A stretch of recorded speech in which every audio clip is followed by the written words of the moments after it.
Hello साथियों, स्वागत है आप सभी का आपके अपने परिवार सक्सेस नॉलेज यूट्यूब चैनल पर। दोस्तों, आज मैं आपको 12th केमिस्ट्री चैप्टर 2 में बिलियन को जो करवा रहा था उस पर मैंने आपको बताया था कि असंख्य गुणधर्म मैंने पिछली वीडियो में डिस्कस किया था। और मैंने बताया था कि असंख्य गुणधर्म के 4 प्रकार के असंख्य गुणधर्म होते हैं। पहला वाष्प दाब में सापेक्ष अवनमन, दूसरा क्वथनांक में अवनमन, और तीसरा हिमांक में अवनमन, और चौथा परासरण दाब। तो हमने पहला जो होता है वाष्प दाब के सापेक्ष अवनमन उसे पिछली वीडियो में देख चुके हैं। आज हम सेकेंड को यहाँ पर देखेंगे जो कि है क्वथनांक में उन्नयन। तो क्वथनांक में उन्नयन क्या होता है, इसे हम लोग बहुत अच्छे से डिस्कस करने वाले हैं आज की इस वीडियो में। ठीक है, तो वीडियो को अंत तक देखना, एक भी स्किप मत करना, क्योंकि यहाँ से आपके 5 अंक क्लियर हो जाएंगे। इस वीडियो को देखने के बाद आपके 5 अंक क्लियर हो जाएंगे। मोस्ट इंपॉर्टेंट टॉपिक है। अगर ये नहीं आता तो इसका एक न्यूमेरिकल आता है, तो इसका मैं फार्मूला भी, इसका व्यंजक भी निकाल कर दिखाऊंगा।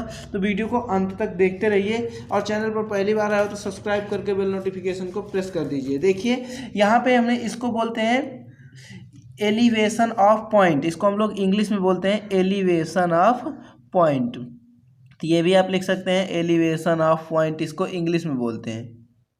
ठीक है, तो ये हो गया इंग्लिश में। अब इसकी डेफिनेशन क्या होती है, तो मैं आपको बता दूं, अगर कोई पदार्थ, मान लीजिए कोई विलायक है, सपोज करो ये आपके पास एक मैंने बर्तन दिया, इस बर्तन में आपके विलायक भरा हुआ है। ठीक है, कोई दिक्कत नहीं। इस पर क्या भरा हुआ है दोस्तों, विलायक भरा हुआ है। ठीक है, विलायक भरा है, ठीक मानते हैं, विलायक भरा है।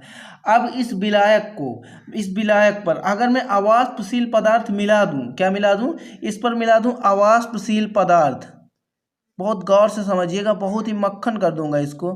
अवाष्पशील पदार्थ अगर मैं मिला दूं तो होगा क्या, अवाष्पशील पदार्थ मिलाने पर अगर मैं इसमें मिलाता हूं जैसे ही, तो इस विलायक के क्वथनांक में वृद्धि हो जाएगी। जैसे कि यहाँ से ये क्वथनांक इसका जितना भी होगा, सपोज करो इसका क्वथनांक ज़्यादा नहीं, जितना भी मान लो 2 डिग्री सेंटीग्रेड, इसका मान लीजिए 2 डिग्री 0 डिग्री सेंटीग्रेड है, तो अगर मैं इसमें अवाष्पशील पदार्थ मिला दूंगा तो ये बढ़ करके 2 हो जाएगा। मतलब थोड़ा ना थोड़ा कुछ ना कुछ बढ़ेगा। तो ये जो बढ़ेगा, इसका क्वथनांक जो बढ़ेगा, यानी आप बोल देंगे किसी विलायक में अवाष्पशील पदार्थ मिलाने से उसका क्वथनांक बढ़ जाता है। और क्वथनांक जो बढ़ता है, यही वृद्धि आपका क्या कहलाती है, क्वथनांक में उन्नयन। क्या कहलाती है, क्वथनांक में उन्नयन। उन्नयन का मतलब होता है दोस्त वृद्धि।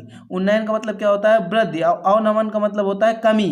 तो देखिए, इसका मतलब क्या समझ में आ रहा है, क्वथनांक में वृद्धि। तो क्वथनांक में वृद्धि कैसे हो सकती है, तो क्वथनांक में वृद्धि एक ही तरह हो सकती है, जब किसी विलायक में हम लोग अवाष्पशील पदार्थ मिला देंगे तो उसके क्वथनांक में वृद्धि हो जाएगी। तो आप सिंपल सी भाषा में इसी डेफिनेशन से समझ लीजिए, क्वथनांक में उन्नयन, उन्नयन मतलब वृद्धि। तो इसको कैसे आप बोल देंगे, किसी अवाष्पशील पदार्थ में, किसी विलायक में अगर हम कोई अवाष्पशील पदार्थ मिला देते हैं तो उसके क्वथनांक में वृद्धि हो जाती है। यही वृद्धि क्वथनांक में उन्नयन कहलाती है। क्या कहलाती है, यही वृद्धि क्वथनांक में उन्नयन कहलाती है। तो आई होप इसकी डेफिनेशन क्लियर हो गई होगी। एक बार मैं फिर से बता देता हूं। देखिए, क्वथनांक में उन्नयन, और इस उन्नयन का मतलब होता है वृद्धि। तो हमें इससे पता चल गया कि हमको क्वथनांक में वृद्धि करना है। इसी अगर डेफिनेशन में लिखने के लिए आ जाए तो इससे हमें पता चल गया कि हमें इसमें वृद्धि करना है। तो जब भाई मेरे क्वथनांक में हमको वृद्धि करना है तो उसके लिए कोई भी विलायक हो, सपोज करो जल हो, उसमें हम लोग अवाष्पशील पदार्थ जब मिला देंगे तो उसका जो क्वथनांक होगा वो बढ़ जाएगा। ये एक फैक्ट है। क्या है, ये एक फैक्ट है कि जैसे ही आप किसी भी विलायक में अवाष्पशील पदार्थ मिला देंगे तो वो तुरंत से उसके क्वथनांक में वृद्धि हो जाएगी। इसी को हम लोग बोलेंगे क्वथनांक में उन्नयन। तो आप सिंपल सा बोल देंगे, किसी विलायक में अगर हम लोग अवाष्पशील पदार्थ मिला देते हैं तो उसके क्वथनांक में वृद्धि हो जाती है। यही वृद्धि क्या है, क्वथनांक में उन्नयन कहलाती है। तो I hope in this clear on this topic, मतलब ये टॉपिक आपको मक्खन की तरह क्लियर हो गया होगा। अगर आप इसकी डेफिनेशन लिखना चाहते हैं तो यहाँ से लिख सकते हैं। मैं यहाँ पे आपको दिखाने की कोशिश कर रहा हूँ। देख सकते हैं यहाँ पे मैंने इसकी डेफिनेशन दिखा दी, ये देख सकते हैं आप यहाँ पे, और यहाँ पे मैंने पूरी डेफिनेशन दिखा दी। ठीक है, अब मैं एक बात यहाँ पे बता दूं, इसको हम लोग प्रदर्शित करते हैं कैसे, डेल्टा टी से। ठीक है, तो अगर आप इसके स्क्रीनशॉट लेना चाहते थे तो ले सकते हैं वीडियो को पॉज करके। अब इसको हम लोग प्रदर्शित करते हैं डेल्टा टी से, तो आप इसमें बाद में ये भी लिख सकते हैं कि इसे डेल्टा टी से प्रदर्शित करते हैं।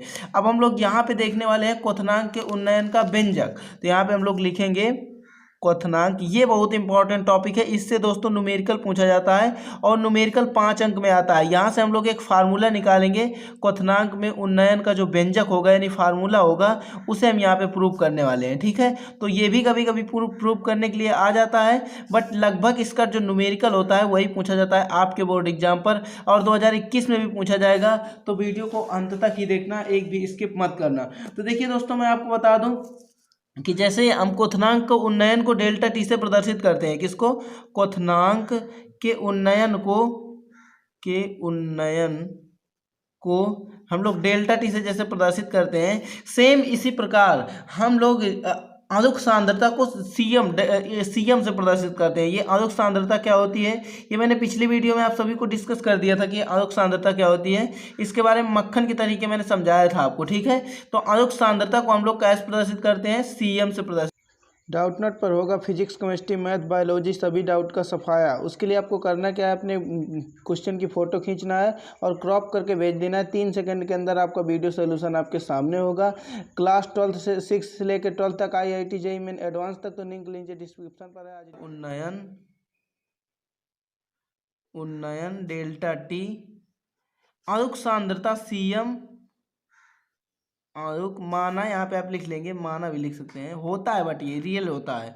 आलोक सांद्रता के अनुक्रमानुपाती होता है। ठीक है, के अनुक्रमानुपाती होता है। इतनी सी बात आपको थोड़ी सी याद रखनी पड़ेगी कि किसके कौन अनुक्रमानुपाती होता है। तो यहाँ पे देखिए दोस्तों, अगर मैं बात करूँ डेल्टा टी की, तो ये किसके अनुक्रमानुपाती होता है? सीएम के। सीएम हमारा क्या है? आलोक सांद्रता।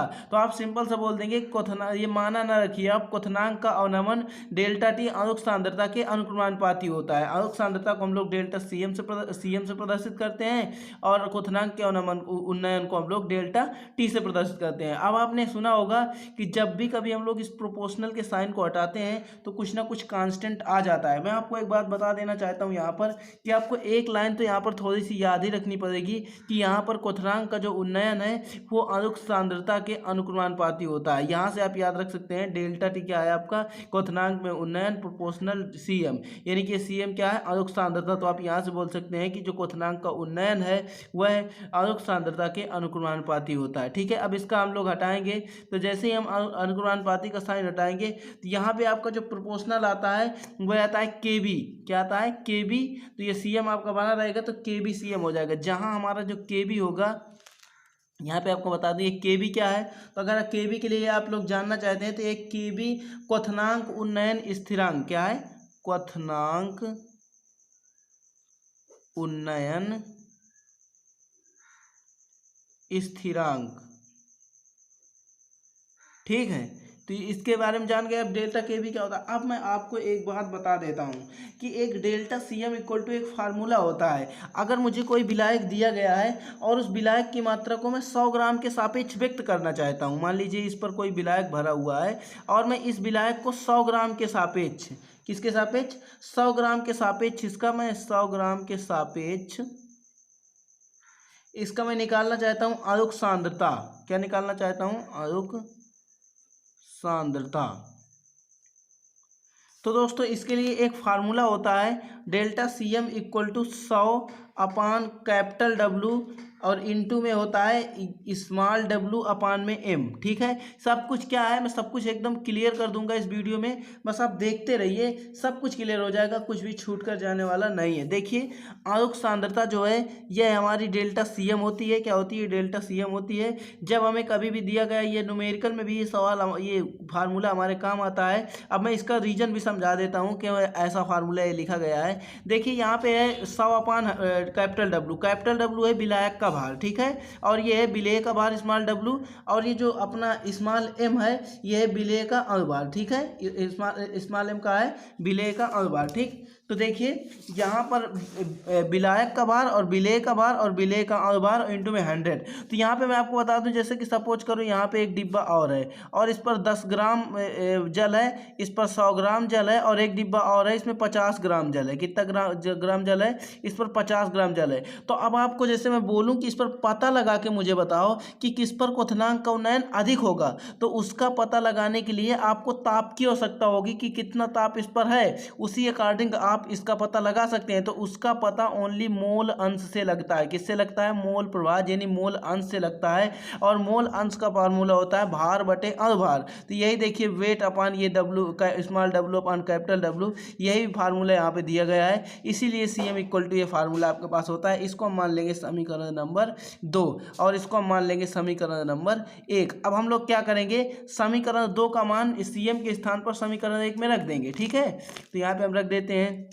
तो यहाँ पर क्या हो जाएगा, delta T equal to CM का के बी है, ये के बी ये बना हुआ है। अब इस CM के स्थान पर इस CM की वैल्यू रखनी है। तो CM की वैल्यू क्या है, 100 अपान कैपिटल W इंटू में स्मॉल w अपान में M। ठीक है, इसके बाद हम सिंपल सा इसे लिख लें अगर, तो delta T B equal to निकल के आ जाता है के बी गुणते 100 गुणते W अपान में कैपिटल W इंटू में स्मॉल m। ये आपका फार्मूला प्रूव हो गया आ जाता है, इसका व्यंजक। इस फार्मूले से दोस्तों आपके बोर्ड एग्जाम में बहुत बार पूछा गया है सवाल, और मुझे उम्मीद है कि इस बार भी पूछा जाएगा। तो आप इसे बहुत ही गौर से याद कर लें। डेल्टा टी इक्वल टू क्या होता है, के बी इंटू 100 इंटू में W वो भी स्मॉल अपान कैपिटल W और इंटू में स्मॉल m। ठीक है, तो इतनी सी बात आप समझ चुके होंगे। और अगर मैं यहाँ से आपको बता दूं, मैं 1000 ग्राम के सापेक्ष निकालना चाहूँ, कितने ग्राम के सापेक्ष, 1000 ग्राम के सापेक्ष यहाँ पे मैं निकालना चाहूँ, तो देख सकते हैं यहाँ पे मैंने 1000 ग्राम के सापेक्ष अणुक सांद्रता निकालना है। तो यहाँ पे फिर CM इक्वल टू आपके पास 1000 अपान कैपिटल W निकल के आएगा। तो यहाँ पे क्या हो जाएगा, 1000 हो जाएगा। ठीक है, यहाँ पे क्या हो जाएगा 1000, और यहाँ पर भी हो जाएगा 1000 इंटू में W। तो ये कोई डिस्टर्ब वाली बात नहीं है। आप चाहे तो इस फार्मूले को याद कर सकते हैं, इससे आपका न्यूमेरिकल गलत नहीं होता, क्योंकि वहाँ पे सापेक्ष में आप गड़बड़ कर देते हैं कभी कभार। इसलिए मैंने यहाँ पे 1000 ही कर दिया है, ताकि आपकी कन्फ्यूजिंग दूर हो जाए। क्योंकि आप 100 में कन्फ्यूज रहे होंगे कि 100 के सापेक्ष निकाल रहे हैं, 100 ग्राम के सापेक्ष, तो वहाँ पर आप बुकों में देख रहे होंगे कि delta T equal to K B into 1000 into W small W upon capital W into में M फार्मूला दिया होगा। तो आप कंफ्यूज बिल्कुल ना हो। यहाँ पर मैं 1000 ग्राम के सापेक्ष अणुक सांद्रता निकाल दे रहा हूँ, और यहाँ पे फार्मूला आपके सामने ये पुट कर दे रहा हूँ। तो ये फार्मूला निकल के आ गया। पूरी मैंने आपको पूरी वीडियो में पूरा कुछ सारा डिस्कस किया। तो वीडियो कैसा लगा कमेंट बॉक्स में मुझे ज़रूर बताएं, और चैनल पर पहली बार आए तो सब्सक्राइब जरूर करें।